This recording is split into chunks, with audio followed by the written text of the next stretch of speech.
situasi kebersamaan. Situasi kebersamaan ini merupakan situasi di mana berkumpulnya sejumlah orang yang sebelumnya tidak saling mengenal. Mereka kebetulan ada bersama pada suatu atau di tempat, dan semuanya yang kebetulan berada bersama itu belum merupakan suatu keseluruhan yang utuh. Jadi contohnya orang-orang yang terkumpul dalam sebuah toko besar atau dalam sebuah pasar merupakan suatu situasi sosial yang harus disebut situasi kebersamaan, dan bukan situasi kelompok kecil, karena kumpulan orang itu berada di sana bukan semata-mata untuk mengadakan interaksi sosial yang satu dengan yang lain, melainkan karena suatu kepentingan bersama, yaitu berbelanja. Menurut F.H. Alport 1916 sampai dengan 1919, eksperimen situasi kebersamaan sudah dapat mempengaruhi tingkah laku manusia dengan cara demikian sehingga menjadi berlainan dibandingkan dengan tingkah laku manusia dalam keadaan sendiri. Dalam eksperimen ini akan nyata betapa besar peranan sugesti dalam situasi sosial pada umumnya dan dalam situasi keadaan kebersamaan pada khususnya. Dalam eksperimen-eksperimen ini atau yang sering disebut dengan ASCN, terdapat 3 variabel, yaitu yang pertama jumlah mayoritas, yang kedua jumlah minoritas, dan yang ketiga taraf kesukaran tugas. Situasi kelompok sosial. Situasi ini merupakan situasi dalam kelompok, di mana kelompok sosial tempat orang-orang yang berinteraksi itu merupakan suatu keseluruhan tertentu. Situasi kelompok sosial juga artinya suatu situasi ketika terdapat 2 individu atau lebih mengadakan interaksi sosial yang mendalam satu sama lain. Misalnya suatu perkumpulan, suatu partai dan anggota-anggotanya sudah mempunyai hubungan yang lebih mendalam antara yang satu dengan yang lain. Saling hubungan yang lebih mendalam antara yang satu dengan yang lain ini merupakan saling hubungan yang tidak berlaku pada hari itu saja mereka berkumpul, tetapi saling hubungan yang sudah terjadi sebelumnya. Secara umum, kelompok sosial tersebut diikat oleh beberapa faktor berikut. Yang pertama, bagi anggota kelompok, suatu tujuan yang realistis dan mempunyai nilai-nilai keuntungan bagi pribadi. Yang kedua, masalah kepemimpinan dalam kelompok cukup berperan dalam menentukan kekuatan ikatan antar anggota. Yang ketiga, interaksi dalam kelompok secara seimbang merupakan alat perekat yang baik dalam membina kesatuan dan persatuan bangsa. Untuk memperlakukan kelompok sosial tersebut diperlakukan persyaratan antara lain. Yang pertama, kesadaran berkelompok. Setiap anggota kelompok harus sadar bahwa mereka merupakan sebagian dari kelompok yang bersangkutan. Yang kedua, interaksi sosial, artinya ada hubungan timbal balik antara anggota yang satu dengan anggota yang lain. Yang ketiga, organisasi sosial, terdapat suatu struktur organisasi dan suatu faktor yang dimiliki bersama oleh anggota-anggota dan kelompok-kelompok itu sehingga hubungan antar mereka bertambah erat. Bentuk dan jenis kelompok sosial. Bentuk kelompok sosial terbagi dari kelompok sosial teratur, yaitu in-group. In-group adalah kelompok sosial di mana individu mengidentifikasikan dirinya dalam kelompok tersebut. Out-group.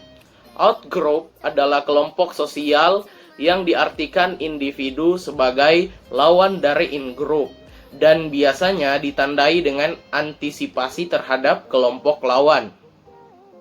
Primary group merupakan kelompok sosial yang ditandai dengan adanya saling mengenal antara anggota-anggotanya, jumlah anggota sedikit dan berdekatan secara fisik.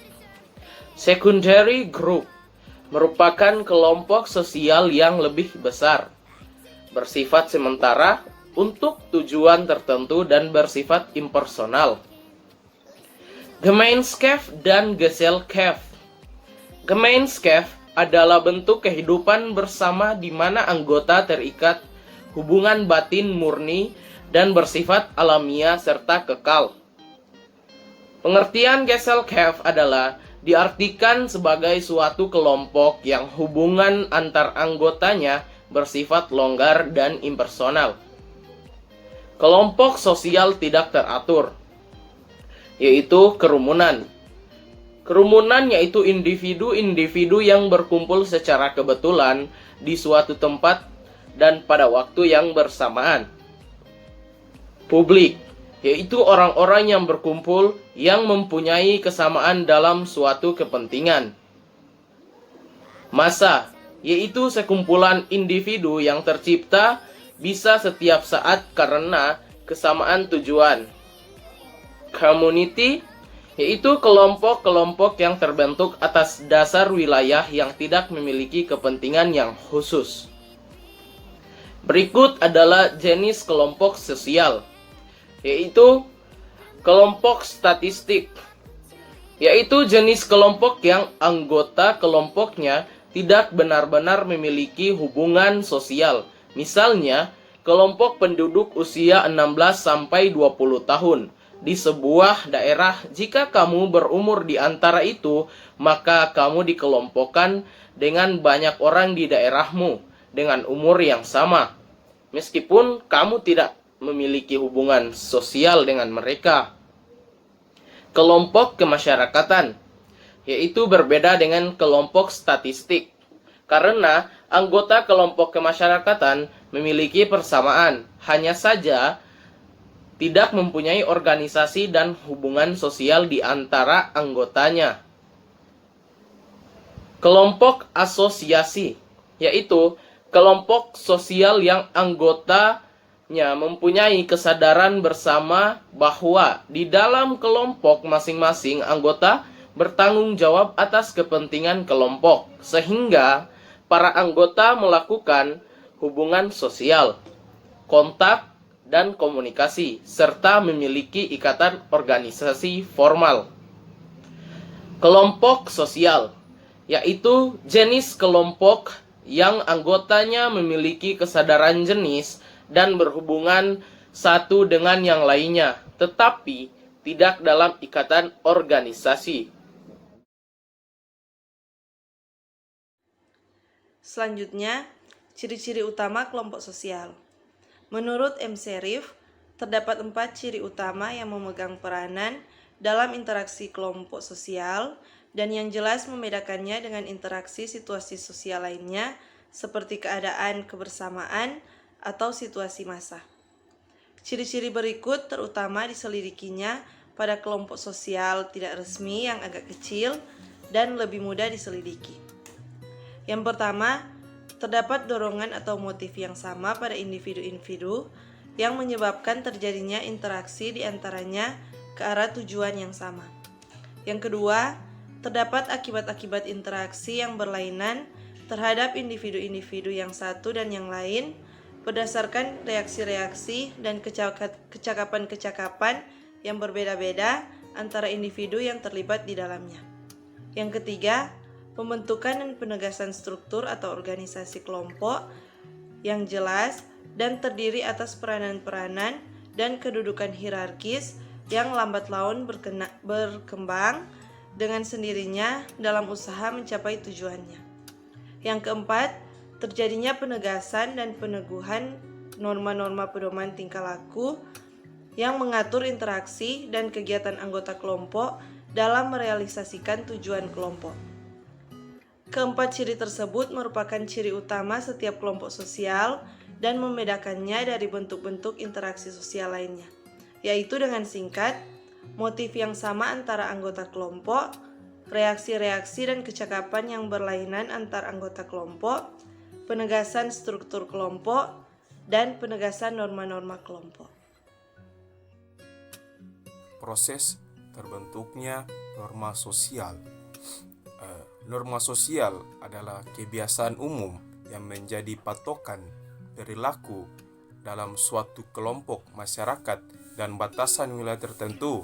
Norma akan berkembang seiring dengan kesepakatan sosial masyarakat dan sering juga disebut dengan peraturan sosial. Norma menyangkut perilaku-perilaku yang pantas dilakukan dalam menjalani interaksi sosialnya. Keberadaan norma dalam masyarakat bersifat memaksa individu atau suatu kelompok agar bertindak sesuai dengan aturan sosial yang telah terbentuk. Pada dasarnya, norma disusun agar hubungan di antara manusia dalam masyarakat dapat berlangsung tertib sebagaimana yang telah diharapkan. Norma tidak boleh dilanggar.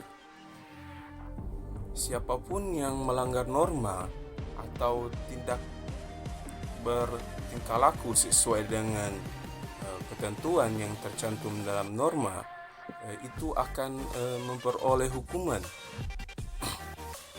Misalnya bagi mahasiswa yang terlambat, maka dihukum tidak boleh masuk kelas.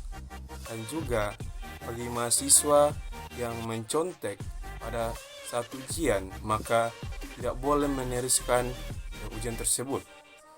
Sanksi yang diterapkan oleh norma ini membedakan norma dengan produk sosial lainnya, seperti budaya dan adat. Ada atau tidak adanya norma diperkirakan mempunyai dampak pengaruh atas bagaimana seseorang berperilaku. Lama-kelamaan norma itu disusun atau dibentuk secara dasar.